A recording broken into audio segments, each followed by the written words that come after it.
Welcome back नाजरीन, अपने मौजू की तरफ वापस आते हैं। दुरानी साहब, ये फरमाइएगा, वसी तर कौमी मफाद के अल्फाज का जितना ज़्यादा इस्तेमाल और इस्तेहसाल आपके दौर में हुआ, उतना शायद पाकिस्तान की तारीख़ में कभी नहीं हुआ। ड्रोन हमले शुरू हुए कौमी मफाद में, ब्लैक वाटर पाकिस्तान में आई कौमी मफाद में, मुशर्रफ साहब ने मुल्क को अमेरिका की कॉलोनी बना दिया कौमी मफाद में। ये कौमी मफाद ज़रा डिफ़ाइन तो करें, ये है क्या चीज़? कौमी मफाद ज़रा अगर आपने ज़्यादा इस्लाह करनी है इस लफ्ज़ की, तो आप कहें कि पिछले 61 सालों में जितना कौमी मफाद का इस्तेमाल पाकिस्तान में हुआ है, पूरी दुनिया में नहीं हुआ होगा। क्योंकि ये लफ्ज़ जो है ये इसी तरीके से, जब 1 यूनिट बना तो हमने कहा कौमी मफाद में है, जब ईस्ट पाकिस्तान को उनका हक़ नहीं दिया तो हमने कहा ये कौमी मफाद में है, जब उनकी आबादी ज़्यादा होने के बाद उन्हें हमने उनको उनकी बड़ाई को तस्लीम नहीं किया, हमने कहा कौमी मफाद में है, जब पाकिस्तान को हमने तोड़ा तो हमने कहा जी हम मशरक़ी पाकिस्तान का ऑपरेशन कौमी मफाद में शुरू कर रहे हैं। ये कौमी मफाद वो लफ्ज़ है जो हकीकत में ज़ाती मफाद की कोख में से निकला हुआ है। मैं इस बात से मैं टोटली एग्री करता हूँ कि हमारे यहाँ सियासत जो है वो ज़ाती मफाद की सियासत है, और अगर इसको मैं बहुत ज़्यादा क्लियर कर दूं तो ये सिर्फ पेट के गिर्द घूमती है। लाल मस्जिद ऑपरेशन आपके दौर का एक ऐसा ज़रिए और सुनहरी कारनामा है जिसे आप लोग और मुस्लिम लीग काफ टीवी स्क्रीन्स पर बैठ करके जस्टिफाई करती नज़र आया करती थी। ये ख्यालात अब तक बरकरार हैं या वक्त की नज़र हो चुके हैं? उस वक्त का जो टीवी रिकॉर्ड है या जो बातें की हैं वो आज भी सबके सामने है, और उस पर मैं कोई बात नहीं करना चाहूँगा। लेकिन मैं ये ज़रूर कहूँगा कि ये एक ऐसा इकदाम था जो कि काश के अगर ना होता तो उसके पाकिस्तान पे बहुत मुस्बत असरात मरतब होते। मुशर्रफ साहब को आप 10 बार वर्दी में मुंतखब करने की बातें किया करते थे, और कहाँ वो मुशर्रफ साहब जो हैं वो अनका हो चुके हैं? है कोई रब्ता उनसे, और कब ज्वाइन कर रहे हैं, या अभी सिर्फ भाव तय हो रहा है?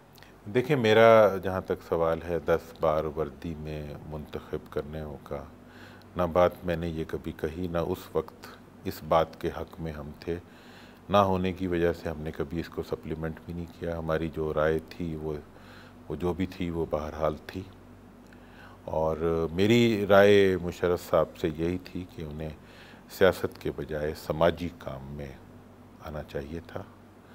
बहरहाल उनका फ़ैसला है। आपके चाहने वाले आपको सियासी लोटों का गुरु भी कहते हैं, जिसका कोई नज़रिया, कोई फ़िक्र, कोई आइडियोलॉजी नहीं। सही है? ये किसी फ़र्द के बारे में लाइल्मी से निकलने वाला कमेंट तो हो सकता है। मैं 98 में पॉलिटिक्स में आया, जिस पार्टी को मैंने ज्वाइन किया वो पार्टी जहाँ जहाँ जाती रही मैं वहाँ वहाँ जाता रहा। एक मैंने अभी ज़रूर इक़दाम उठाया है, और वो है बहावलपुर सूबे की बहाली।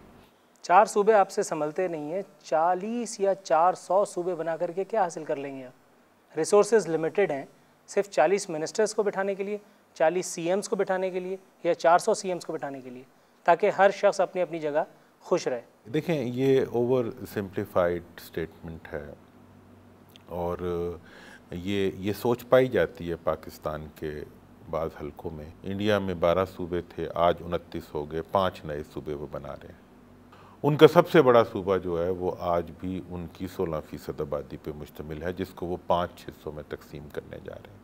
ईरान के अंदर 1930 के अंदर जो है वो 12 सूबे, 1950 में 12 सूबे थे, आज 32 सूबे हैं। टर्की के अंदर 30 थे, आज 82 सूबे हैं। सूबे जो बनना है ये मिनिस्ट्रियों के लिए नहीं होता, चीफ मिनिस्टरों के लिए नहीं होता। आपका ख़र्चा जो है हुकूमत का वो उतना ही रहता है, ख़र्चा पर कैपिटा होता है। पंजाब के अंदर इस वक्त 5 एजुकेशन सेक्टरीज़ हैं, literacy, special education, higher education, middle education, lower education. 5 minister हैं, 5 उनके नेटवर्क्स हैं।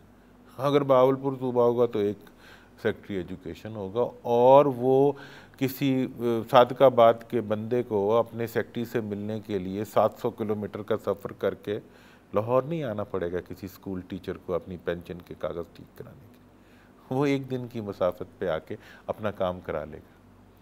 बस कोट सब्ज़ल के अंदर खुदा ना खास्ता हेड इंजरी किसी को आ जाए तो पहला जो हेड जिसको न्यूरो हॉस्पिटल अवेलेबल है वो लाहौर में अवेलेबल है। 750 किलोमीटर अगर वो जी सकता है तो उसकी तकलीफ़ दूर हो जाएगी, वरना नहीं होगा।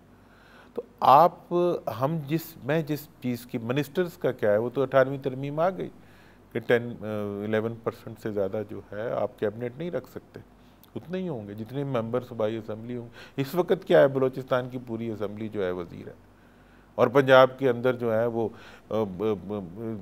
एक पीएन की, और पूरे चारों सूबों में एक पीएन की ट्रांसफ़र जो है किसी भी जगह पे वो सीएम डायरेक्टिव के बगैर नहीं होते।